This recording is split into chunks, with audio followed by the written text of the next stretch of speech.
我的中国写着可能主的computer 没做出来。I'm trying to shut it. Did your computer run out of a battery? I think you're back. I can't see you.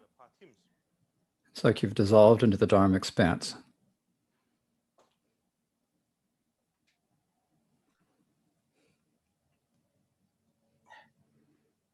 Oh yeah. 好啦，是打的呢，打当机，打个这是可是这个三线路这需要接下。So there's one thing I thought I should explain. I forgot to explain. In the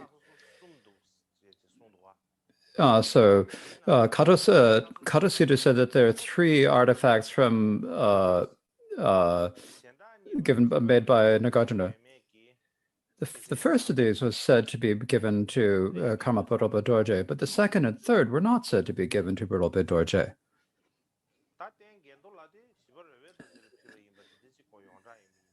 And so it is well known that the gondola was offered to Rinpoche Dorje, and for that reason,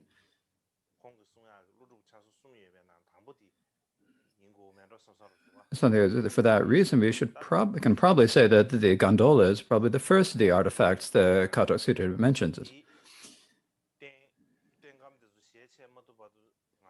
So until we are able to open up the boxes of the sacred objects in Rimdek Monastery, it'll be difficult for us to identify each one, because at this point we only have one picture.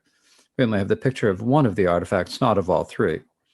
And so it is difficult for us to say definitively. So next, what I thought I should say is that, as I said the other day, I said I was going to speak about the Great Encampment. But the Great Encampment is actually such a broad topic that I won't be able to explain everything about the Great Encampment in this teaching. And so during this teaching, I think to speak in terms of the gondola, so the Great Encampment, I speak about the sacred object, the gondola.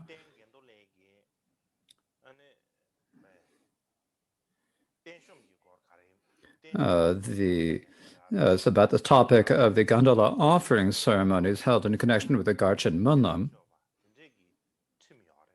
about the rule about how meat and alcohol were not allowed inside the Great Encampment, and things related to that.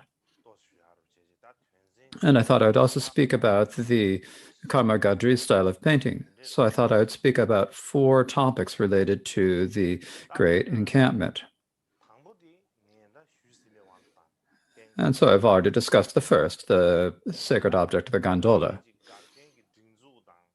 And there are other topics about the encampment, about its regulations, how it increased the size and population of the encampment, how it traveled from one place to another,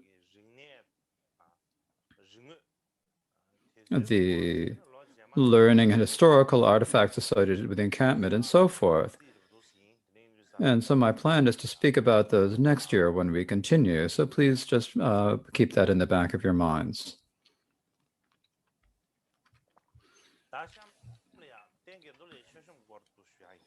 So I'd like to speak about the gondola offering ceremony now.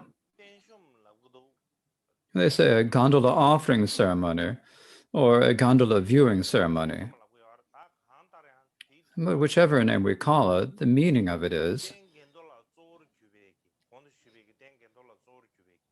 the gondola and the other sacred representations of body, speech, and mind from the encampment were arranged, and great grand offerings were arranged in front of them.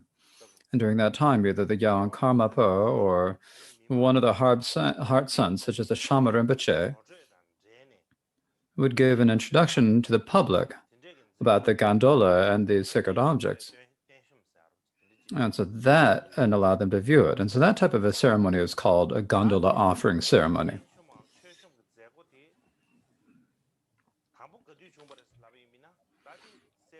Now, if you wonder when did these gondola offering ceremonies begin, it's difficult to say exactly. However, during the time of the seventh Karmapa Chuddhajatso, it is described in the histories that there were great ceremonies where everyone could view the gondola.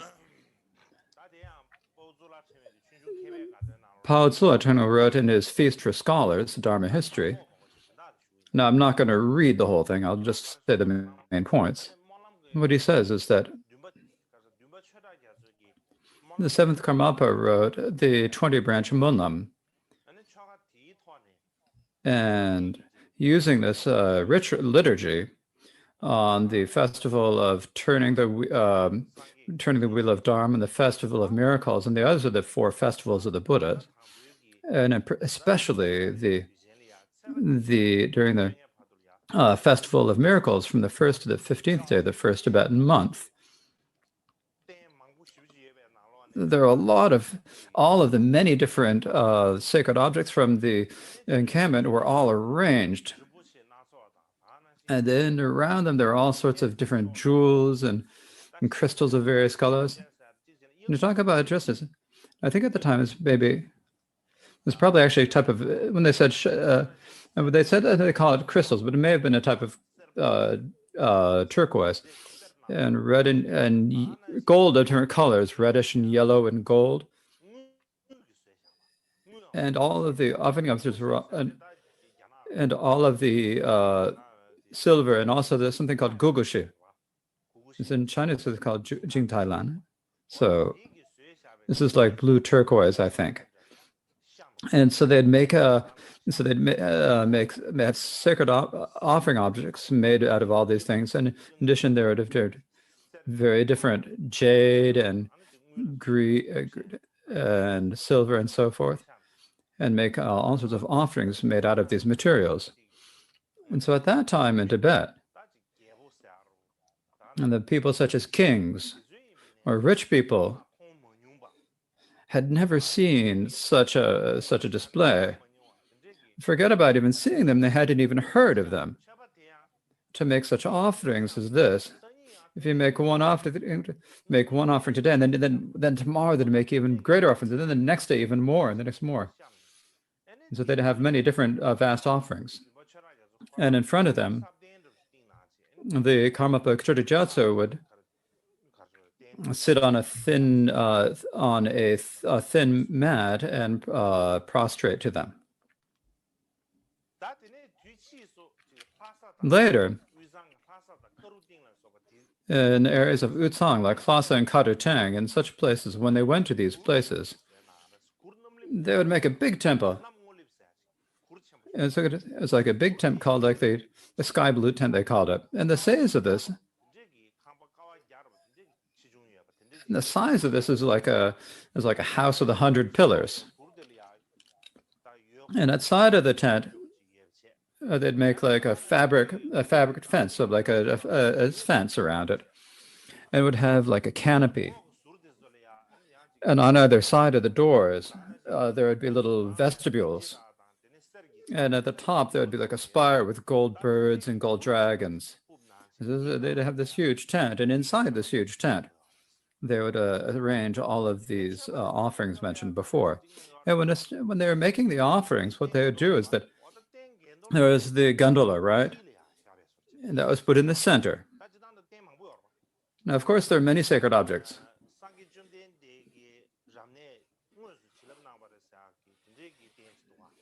There's a sacred object, a statue of the Buddha that was actually consecrated by the Buddha himself. There was also the statue that was the meditation support of Atisha, and many other sacred objects, but the main one was the gondola. And so the gondola was put in the center, and then above it,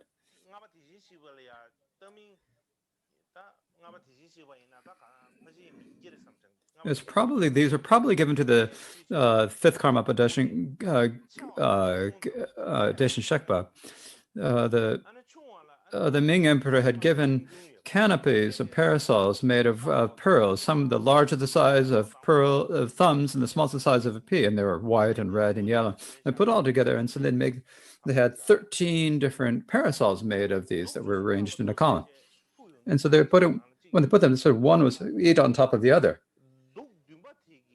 Now the size of the seventh parasol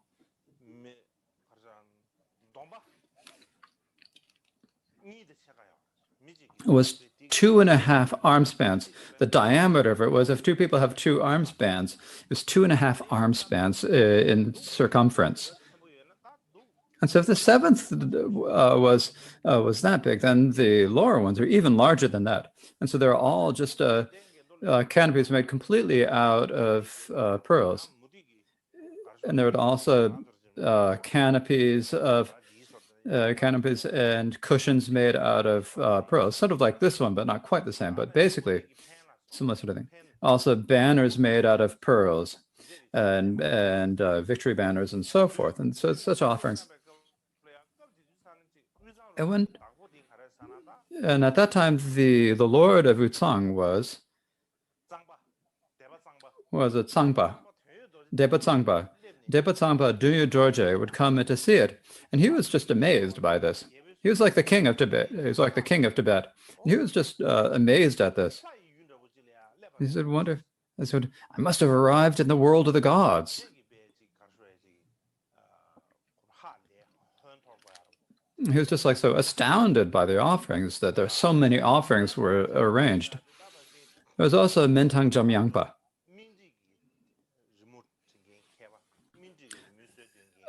He was the person who wrote the Mandarin style of painting, and so this Mentang so this is probably the son of the great Mentang, the artist, and so they were very skilled at art, and they had knew a lot about art, but even they couldn't fit their minds in. They thought, are we dreaming, or have we arrived in the palace of Vaishravana? And so they're just like completely distraught.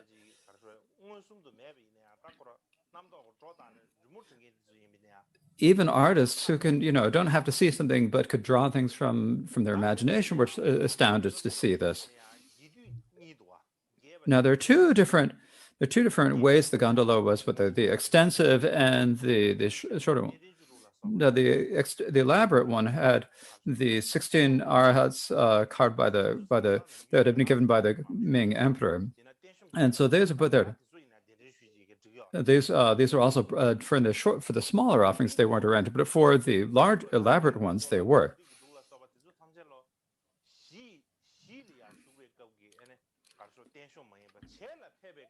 Now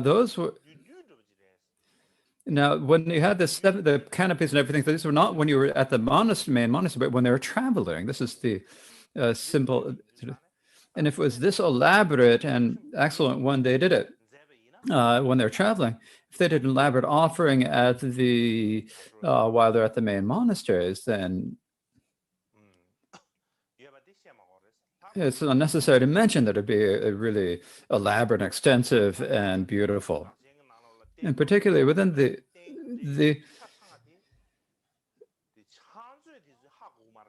even the stewards didn't know all of the sacred objects that were kept in the various boxes in the treasury. There were so many that they couldn't count them. They just couldn't know how many there were. And so only the Karmapa could understand it with his clairvoyance. The stewards would be unable to keep in their minds. They'd have to look at them in a book and look at a list. There's just so many they couldn't keep them all in their minds. And so when doing the gondola offering ceremonies and arranging setting up the gondola and all the offerings, so they have to be carried when you're traveling. So they have to be loaded in boxes and carried, right? So how many boxes did they need during the time of the fifth Karmapa Deshin Shekpa? Excuse me, not that. When they were packed in boxes and carrying them,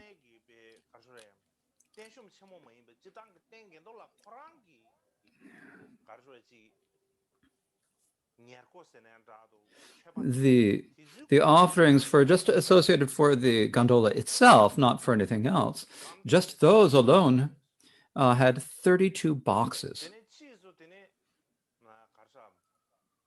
So 32 crates for that. Then later, during the time of the 8th Karmapa Mykhyel Dorje, they made it smaller.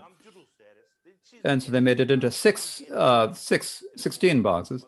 And then later they said only 7 or 8 boxes. And so that is about the gondola offering ceremony. Now, how much I have is to speak about this. There's no way you can understand it. So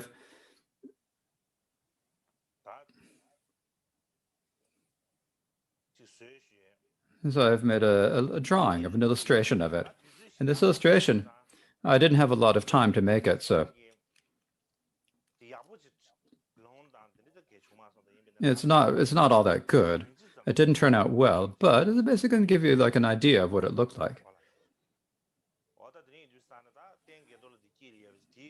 And so you've got the gondola in the center, and then above that you've got the 13 parasols, and on either side you've got all the different statues of representations of body, speech, and mind. And in the front you've got the offerings made out of gold, silver, jade, and pearls, and so forth. I think it's probably something like this.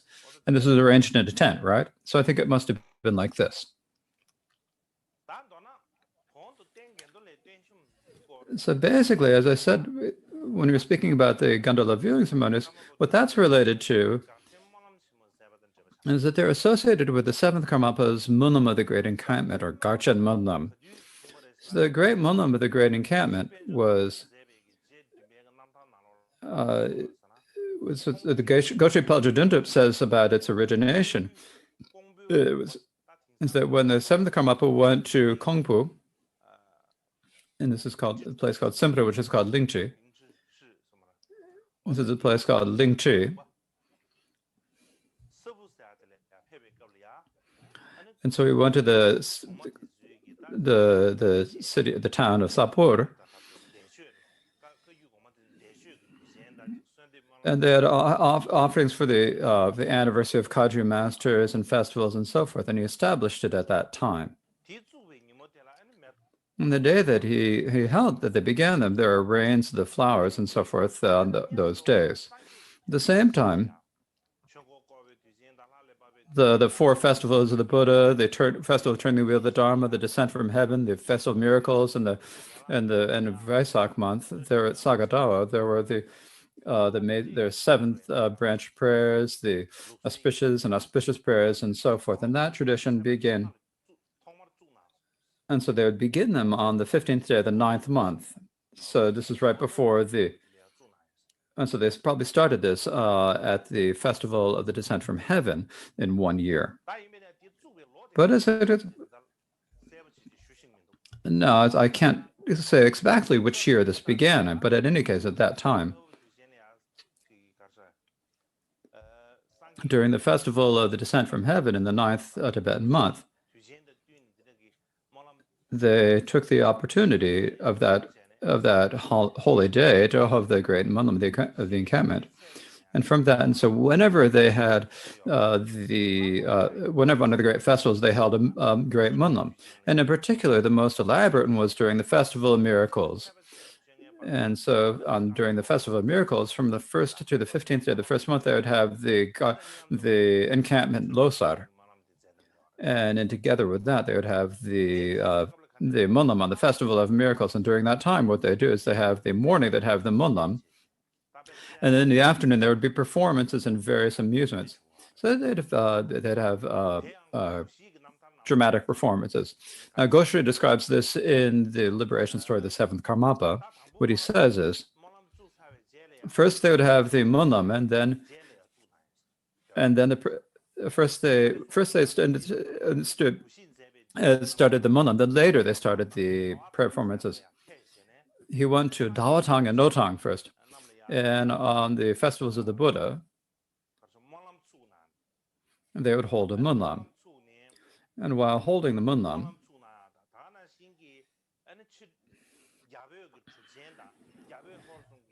and they would have these enactments of the Mahasiddhas, of the advance of about the Mahasiddhas of India, the Tibet, the emperors of China, Tibet, Mongolia, and Indra, and the 4 great kings, and every so forth. And they do this, a different one every day from the 1st to the 15th of the new year. When they actually held them, people would have visions of the Buddhas and Bodhisattvas' actual coming, and everyone could see innumerable wondrous signs, such as rains of flowers. Or also in Kompo, there were never any vultures usually, and so they were not usually vultures, but on those occasions, then vultures would circle in the sky. And so there were many different amazing signs and omens at that time. Likewise, the Feast for Scholars says that the 20 branch moon was first held at Sapporo during the festival of the descent from heaven. And from that time on the festivals of the Buddha, they would always have a munlam.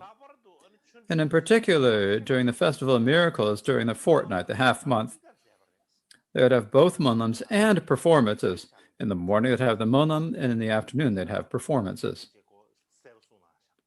He explains this clearly. So now these, then we have the Kaju munlam. The main part, the basis for our liturgy is the 20 branch munlam written by the seventh written by the seventh Karmapa Chudajatso. That is what I used as the basis for liturgy.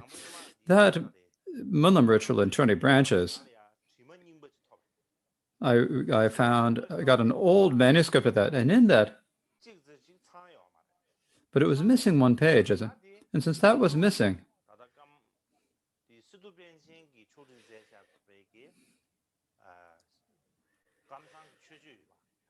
and so to fill that in, there's the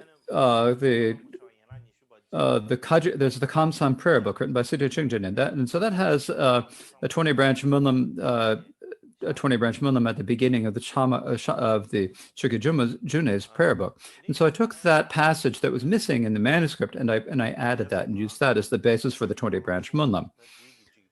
So the Kaju munlam that we recite, the text that we recite for that, the basis or the foundation of that is the 20 branch munlam written by the seventh Karmapa Chudajatso.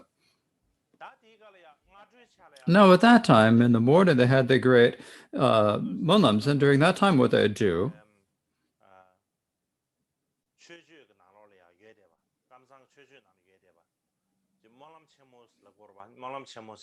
they would recite the great munlam that is in our Kaju, in our Kamsan prayer books. And so this is all, and also there is the prayers for the deceased and living, written by the sixth by the first Karmapa, Dusim Khenpa. The seventh Karmapa himself would write them alone, and then everyone would listen to the Karmapa reading these dedications. They'd be able to see them, and they had an opportunity to see them. And in the afternoon, when they had the performances of the Jataka tales and the Mahasiddhas of Tibet and India, then for that time, everyone would be able to come to see the Guru, and for one of them, they'd come to see the performance. In particular, the seventh Karmapa Chudajatso,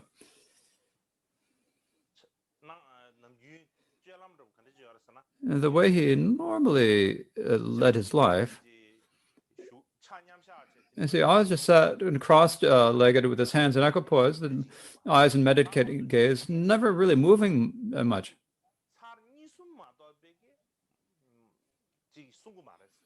Other than a few words, he would never have any worldly conversations. He'd just maybe one or here and there, he just wouldn't continue speaking them.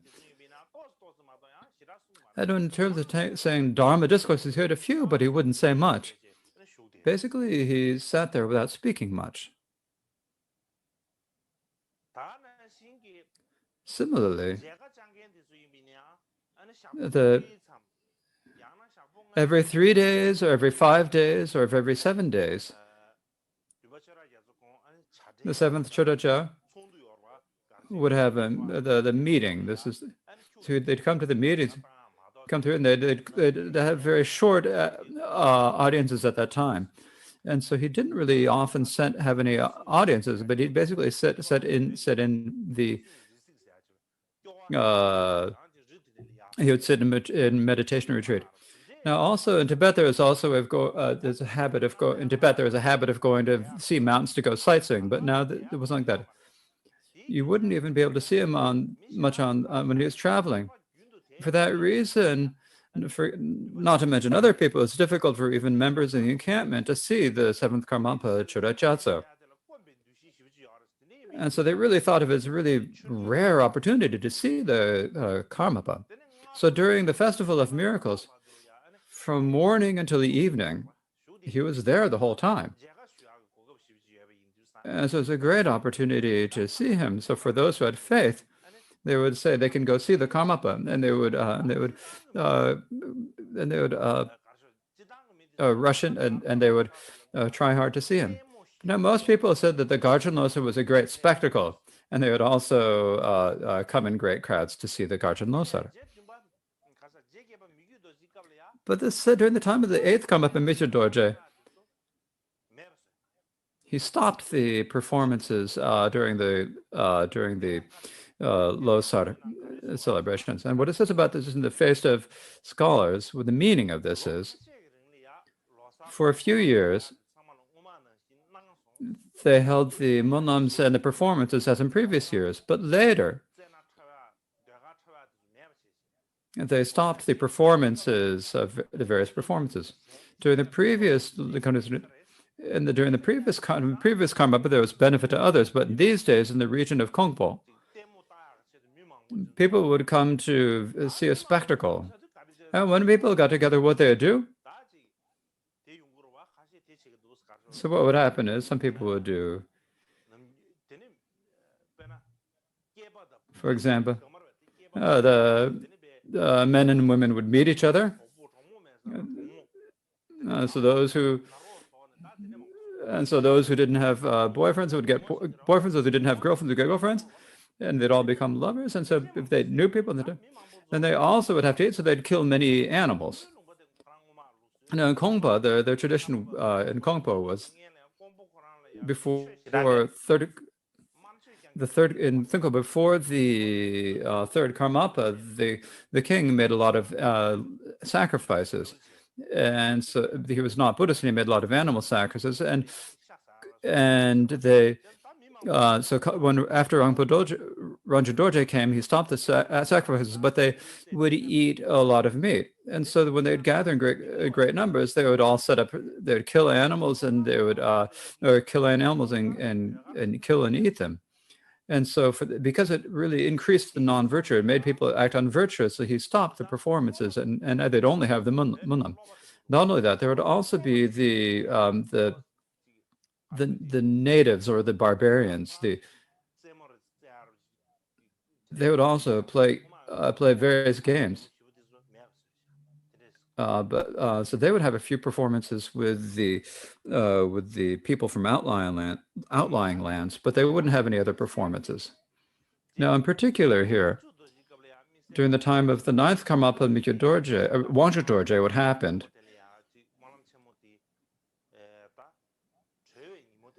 is that on the final day of the great Munlam of the Great Encampment,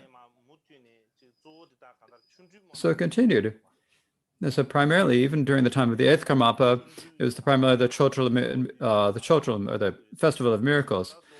During the seventh Karmapa, it was all the festivals. They did several a year, but after that, it was only during the first Tibetan month, the Festival of Miracles, from the first day to the 15th day. Basically, when we talk about the Festival of Miracles, the first one who did this was probably Lord Tsongkhapa holding a munam in Lhasa. And later, if I have some time, I might speak about this topic, but today, I don't really have time, nor have I done enough preparation.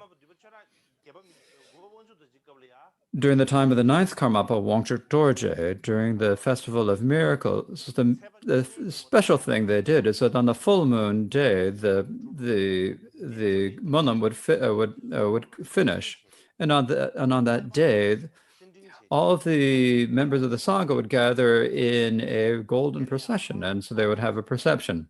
This is called the munam procession.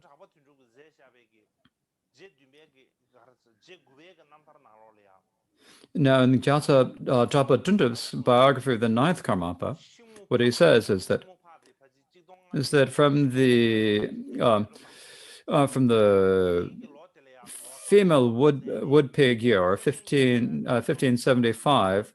From that year, starting on the full moon day during the Losar Munlam, they had an image of the Buddha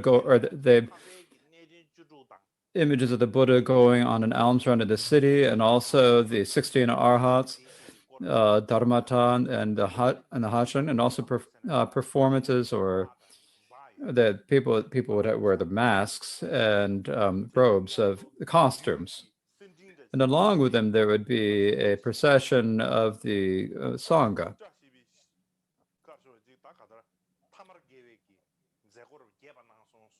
And so this very great, auspicious ceremony at the end. And so for this Munlam procession, this continued until the time of the 16th Karmapa, while he was still in Tibet. The Garchen, or Great Encampment Munlam, probably ceased after the time of the 10th Karmapa,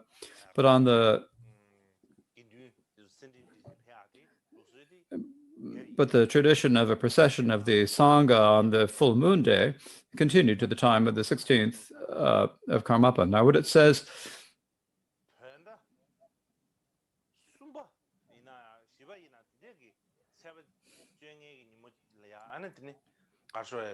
and so the Kato Sutta Rinpoche is described in the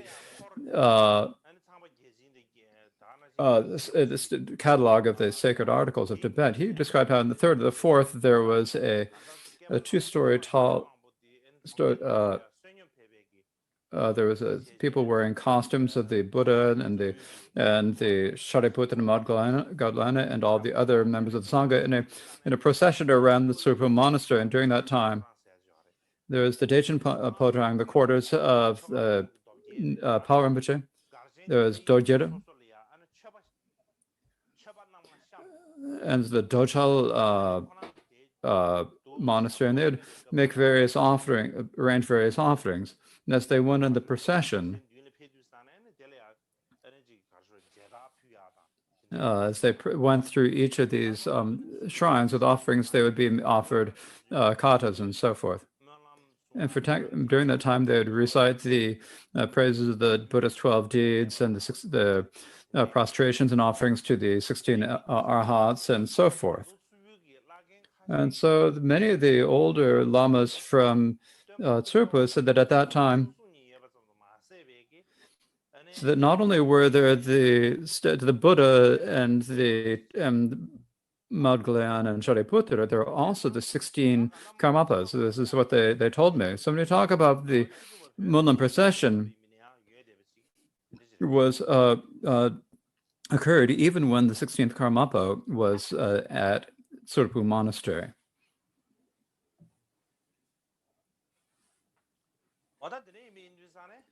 And so, that being the case, when we have the Kagyu Munlam, right? The seed for this was planted by the previous Kala Rinpoche when he initiated the Munlam in Bodh Gaya. Then it was continued by Kyabje Bokar Vajradhara. And then after I arrived in India,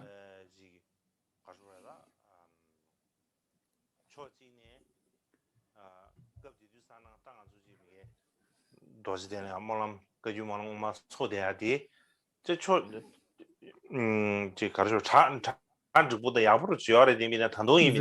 Munlam that we had been holding in India, of course, was wonderful. It was great, but when I saw the old text, I had the idea that I wanted to improve it and increase it, especially in accord with the way it was done during the time of the previous Karmapas. And when we recite, it also included a lot of Vajrayana rituals. And at that time, there were a lot of people who came to visit the Mahabodhi temple of various different. They wouldn't know what we were speaking. They wouldn't know what we were doing. They wouldn't understand the words. But when we recite Vajrayana rituals, there are various strange words like saying eating meat and drinking blood. And when they hear words like this, they might wonder, what are they saying? So thinking that out later, I would change it a little bit. But the main thing is my main aim is that after Bokar Rinpoche then passed away, then I took responsibility. And my idea was to fulfill Rinpoche's, to fulfill Bokar Rinpoche's aims. Now, when Rinpoche passed away, when Bokar Rinpoche passed away, he died very suddenly. And he died so suddenly that it's like we couldn't believe it at that time. And so first, when I first heard that Bokar Rinpoche had passed away, at that time, Khepchen Tenka Rinpoche was staying with me.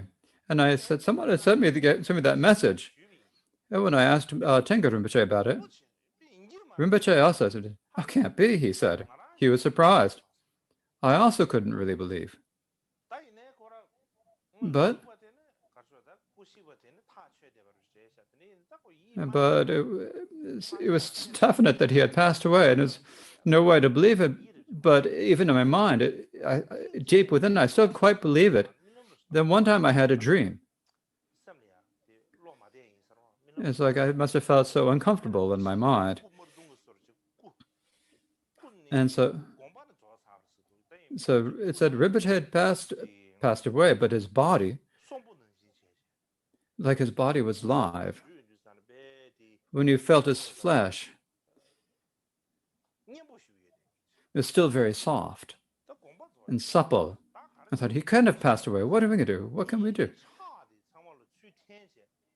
If I take all of my blood and take all of my blood and pour it into Rinpoche's body, then Rinpoche's body would become living again. So I had this dream, and so when I thought, and the reason I thought of that is that from one perspective, that when Rinpoche passed away, he had really passed away, and there's no choice but to believe. But from another perspective, this idea that he's still kind of alive, had he still finished. And I thought maybe it's something that I had to do something. So that feeling that I had to do something. But there's no way he didn't come back. He had actually passed back. He didn't return from the dead.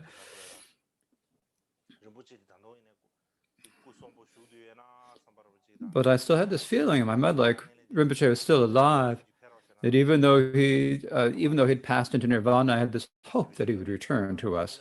And I had a very strong help, and so I think that's why I had that dream. So later,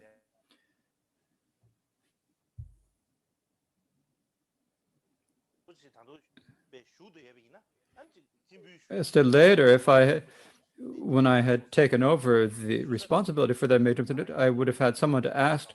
If I had someone to be able to, like Rinpoche, to ask about it, I always had that feeling. I would always think about this.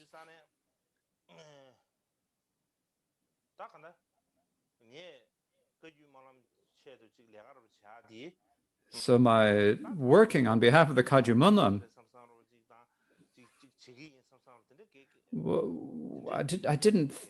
I didn't think it was going to turn out well. I was going to do something big with it. I didn't have any great aims for it, but the main thing is that the Rinpoches had already planted the seeds, had made the basis or the good foundation of the Kagyu Monlam. And it should have a reason to continue, and it needed to be, and if you make it even better. And so that was kind of that was my aim, if you think about it in an easy and a simple way. Later, when I was looking at the old histories of the Kagyu, and I thought that we should do this, we should do that. You have many ideas come up, as I said before.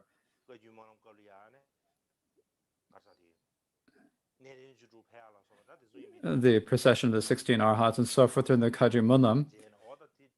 This is when I read about this in the life stories of the previous Karma. They did this, and I thought, oh, we should do these. So So basically, I've taken the life stories and the actions, the previous karmas, as my inspiration. It's not like to think that it's not a question of there's someone who just thinks of too much and has too many ideas and does whatever he thinks of, where there's no previous tradition of doing this, and making up something new that had never been done before. And that's might look like that, but when you look at the life stories of the previous come-uppers, there's nothing that you need to make up. You can just restore the old. There's nothing new that needs to be redone. And so there's no suffering of having to make something up. And so I thought I'd just say this on the side. So now tomorrow. So what's tomorrow?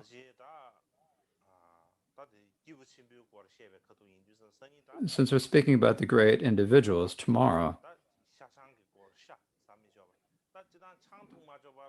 I think I'd speak about not eating meat during the Gachen.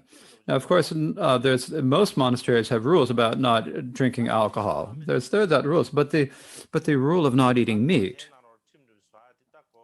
was made was a particular rule made in the encampment. It's just a special feature of the great encampment. So I thought I should speak a bit in relation to that, a little bit about the subject of meat. These days in Tibet,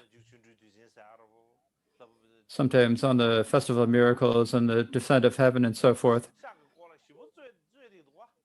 they speak a lot about the meat, right? Something you should eat meat, something you shouldn't eat it. And so that if you don't, there's something that if you don't eat meat, then that if you don't eat meat, that you'll be like the motto Devadatta and so forth. And some people say if you eat meat, you'll fall into hell. So people have a lot of conflict about eating meat.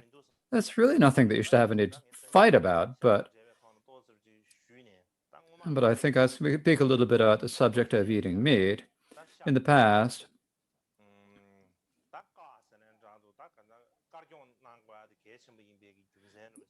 I spoke about the reasons why it's important to be a vegetarian or to stop eating meat.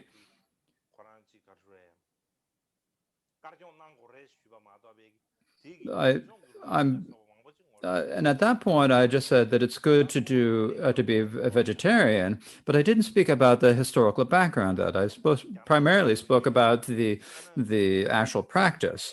So tomorrow I'd like to speak about the background of how it was during the time of the Buddha, the Bhagavan Buddha, and later in Tibet.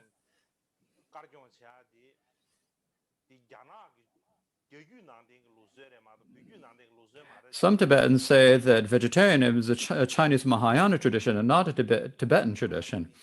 And so I would like to speak about that and share my opinions about this topic. And the reason for this is that I said I asked people to give up eating meat and to practice vegetarianism. And so I thought I should now speak a little bit about the topic of being vegetarian. So that is enough for today. Thank you.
天我堂前多年没当不可觉当天我放的干嘛，基础见多没着数。